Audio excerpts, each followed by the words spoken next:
Americans, of course, responded in very typically American ways to that entree into something that many people in the rest of the world had already experienced.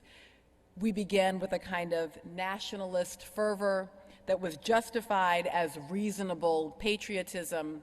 I like to point out that we clearly must have been having post-traumatic stress disorder, because for about a year after September 11th, there were African-American men walking around the city of New York with NYPD hats on. That can only be explained as a PTSD response.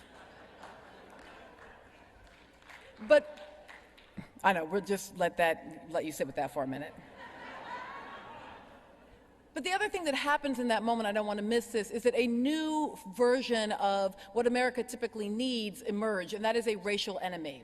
Americans, in part, identify who we are and who deserves what through our notions of whiteness and of the racial enemies that are the non-whites. And in this moment, the new racial enemy became not so much Reagan's welfare queen, who was imaginary, but instead this imagined other that is somehow Muslim or Arab or Sikh or something else. We became willing to stomach a kind of horrific racial violence in the name of national security. It's something that we have been willing to stomach as a people over and over again in our history.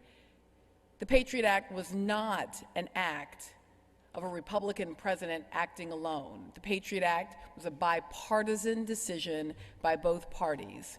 It was not bought and paid for by corporations. It was bought and paid for by our fear.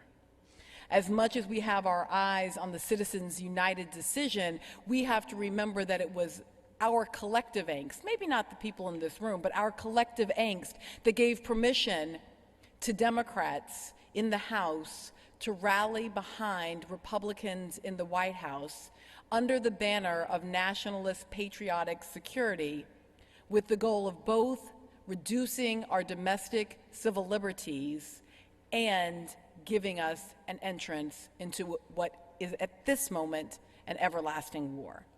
We made those choices. Hurricane Katrina actually shames us into an anti-war stance, and here's how it goes.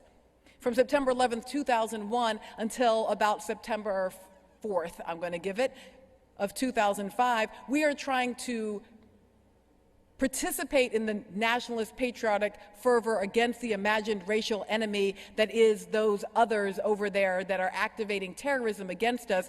Right until the levees fail, we realize that we've allowed our own citizens to drown, to die, and to dehydrate on camera.